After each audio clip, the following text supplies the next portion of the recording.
Sans bon les carnets, aujourd'hui c'est un jour important. Important pour combien de monde? Oh, je sais pas. Important pour moi et puis au moins pour un autre et puis peut-être même deux, trois autres. J'en ai déjà parlé, c'est l'idée de ce Thierry Baudin-Hulin, éditeur à Nantes sous l'enseigne L'Œil ébloui.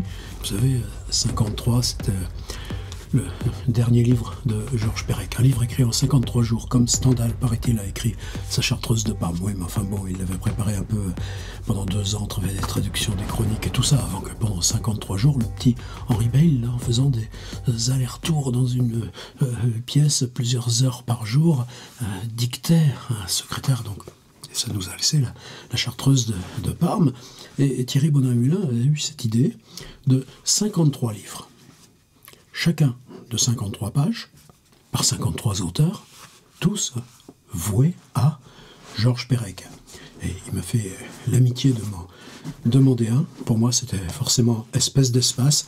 Et au début d'espèce d'espace, il y a cette phrase, c'est pas espèce d'espace commence ainsi, c'est l'espace commence ainsi. C'est-à-dire le livre et l'espace, hop là. Et alors, il a eu la générosité aussi de m'en envoyer plusieurs. J'en ai déjà distribué quelques-uns, mais il me reste une petite poignée. Lui-même raconte l'histoire de son projet, là, dans Trajet Perec. On a un inédit. Nous, on connaissait ce texte, mais il n'avait jamais été honoré comme tel.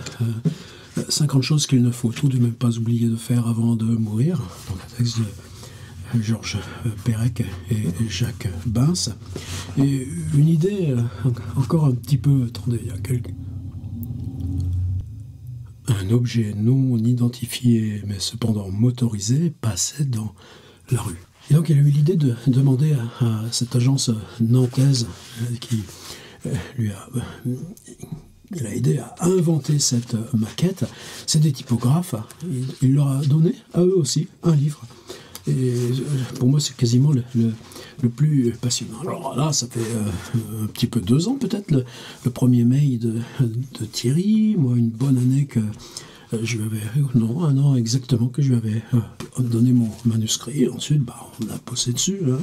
Et là, pour fêter l'arrivée des 4 premiers opus de la collection 53 Perec en librairie, je voulais revenir sur L'Œil ébloui. Je l'avoue avec humilité, je lui avais demandé L'Œil ébloui. Pourquoi L'Œil ébloui? Mais oui, la préface de Perec au trompe-l'œil de Coochie White.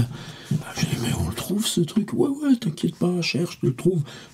Je l'ai cherché, je l'ai trouvé, même pas cher, là, sur les trucs d'occasion. En fait, il doit y en avoir un bon stock, parce que c'est pas du tout quelque chose de rare.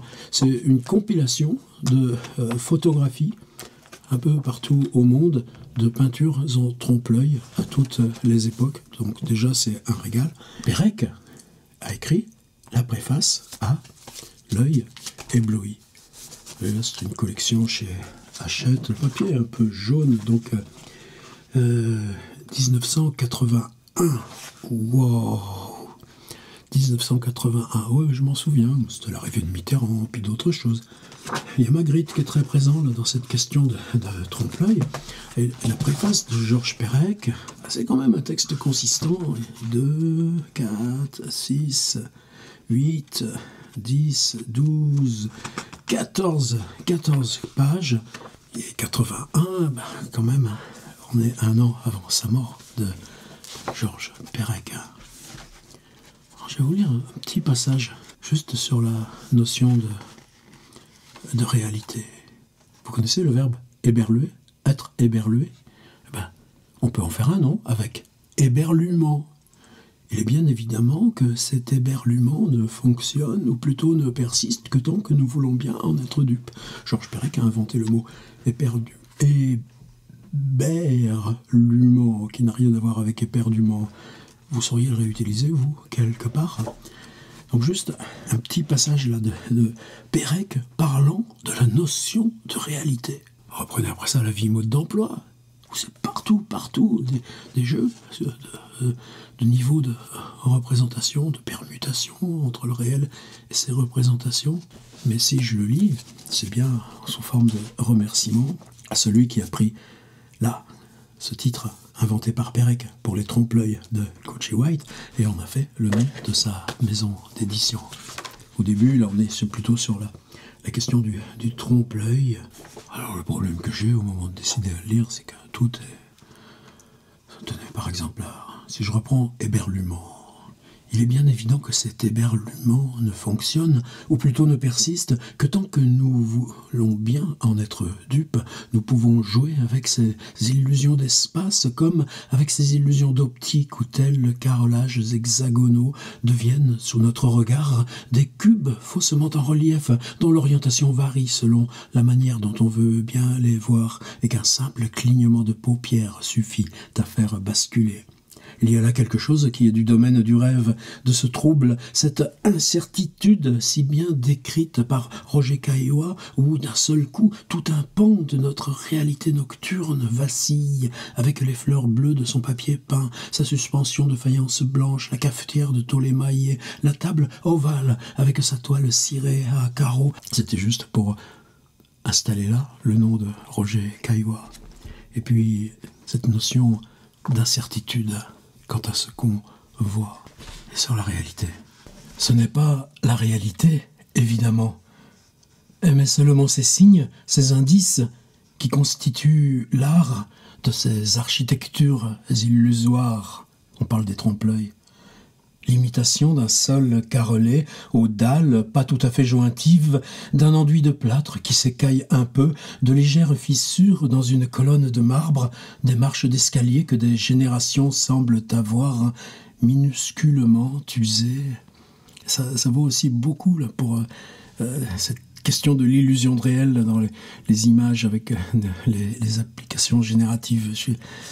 Bizarrement, merci Thierry, parce que ce texte là, sur le trompe-l'œil, cette notion d'illusion, là, ces dernières semaines, à force d'y revenir, hop là, ça va dans bien d'autres domaines. Et si pour parachever l'illusion, il convient de faire apparaître quelque part un être vivant, ce ne serait volontiers être un oiseau dont le vol figé signifierait trop vite que le ciel aussi est peint. Mais un chat pelotonné sur lui-même dans cette position de sphinx qui indique qu'il est en état de sommeil léger, un chien allongé près de son écuelle vide dans la béatitude de sa tiède digestion, il s'amuse un peu Pérec, ou la silhouette d'une vieille dame à sa fenêtre, son tricot sur les genoux. Il y a souvent dans les trompe-l'œil quelque chose d'étrangement paisible. Tout ce mot paisible. Des images de dimanche après-midi. Bam. Avec un ballon de foot abandonné, une pelle et un seau près d'un tas de sable, un patin à roulettes, un vélo attaché à un lampadaire, une échelle double délaissée par un peintre en bâtiment, parti musarder. Et là, le verbe musarder à l'infinitif qui vient clore le paragraphe. Mais tu vois, cette accumulation, comment, cette magie du concret, est-ce que c'est pas tout Pérec, ça? Tous les autres livres aussi de Georges Perec et même ce qu'il fait en film quand on part dans Un homme qui dort. Je crois que c'est peut-être ça pour nous, la leçon qui fait que Perec nous reste aussi vivant, même avec des choses aussi simples, des images de dimanche après-midi. C'est dans les trompe-l'œil de Chevalet que ce code de l'illusion a su trouver ses figures les plus époustouflantes. Là, la brillance et le velouté de la peinture à l'huile n'ont plus tellement à se préoccuper d'architecture, d'espace, ni même de perspective, mais dans la profondeur négligeable et factice d'une niche et d'une vitrine, d'un rayonnage de bibliothèque ou dans l'épaisseur médiocre que ménage entre elle et le mur les sangles plus ou moins lâches d'un porte-lettres. On dirait que le texte lui-même devient trompe-l'œil. Ils font apparaître un assemblage hétéroclite dont le désordre excessivement savant est la preuve la plus flagrante que ce ne peuvent être des choses peintes, mais des choses vraies. Livres ouverts sur une page légèrement cornée, articles découpés dans un journal à grands coups de ciseaux point trop soigneux, pelote de ficelle, rose à demi fanée dans un soliflore, citron déroulant son zeste en spirale, billets de banque si minutieusement reproduits que l'on ne peut s'empêcher de songer que le peintre aurait pu être un merveilleux faussaire, ce que d'ailleurs il est partiellement. Lettre à demi tirée d'une enveloppe portant des timbres et des cachets tout à fait convaincants, canif ayant servi à tailler un gros crayon bicolore. Tu te rappelles Les crayons de charpentier, hein, une extrémité bleue, une extrémité rouge, et dont la lame porte encore d'infimes stries rouges et bleues, tu vois, comme tout d'un coup, à chaque virgule, hop là, on s'approche, on grossit la focale. En ces temps où triomphe l'imitation du similifaux strass, ainsi commence je ne sais plus trop bien quelle nouvelle d'Alphonse Allais, où il est question, je crois, de l'existence en plein Paris de gares clandestines, comme dans les anamorphoses qui ne sont après tout que des trompe-l'œil à l'envers. Les défis que nous lancent les peintres de trompe-l'œil sont apparemment sans limite. Cela ne vient ni de leur virtuosité, ni de leur méticulosité. On ne regarde pas une nature morte de Chardin comme on regarde un trompe-l'œil, même si le rendu de chaque détail y est tout aussi parfait. Là encore, une autre inflexion sur la question de l'illusion de réel. Mais elle s'accompagne dans les trompe-l'œil de toutes sortes de ruses de « venez, venez » qui jouent habilement et même diaboliquement avec toutes les conventions de la représentation. Ceci est un tableau, il a donc un cadre. Mais non, le cadre est peint et n'a pas de relief. Peut-être même pourrez-vous voir une mouche se promener dessus et chercherez-vous à la chasser de la main. Ou bien vous vous apercevrez que la cordelette et le clou qui servent à accrocher le tableau au mur font bel et bien partie du tableau. Ou bien que ce qui vous semble un assemblage de planches sur lequel le peintre a punaisé son dessin n'est qu'une illusion de toile, avec de faux clous, de faux trous de verre, de fausses traces de colle et bien sûr de fausses punaises. Ou bien que le verre qui protège la gravure n'est pas du tout brisé, car il n'y a pas de verre du tout, il n'y a pas non plus de gravure, c'est une peinture à l'huile, et l'empreinte de la presse n'est qu'une ombre délicate. Ou bien que le rideau disposé devant le tableau pour le protéger de la lumière et signaler en passant qu'il est de grande valeur ne saurait coulisser sur son illusion de tringle, ou que ce chevalet qui supporte une palette et des pinceaux et un dessin à la sanguine surmontant une toile où le peintre a commencé une copie à l'huile du dit dessin n'est tout entier d'un bout à l'autre, du haut en bas, qu'une découpe de toile. Le comble, puisque précisément tout l'art du trompe-l'œil est de nous amener à parler de comble, de jamais vu, d'impossible, est un tableau d'un peintre hollandais du XVIIe siècle, nommé Gusbrechts.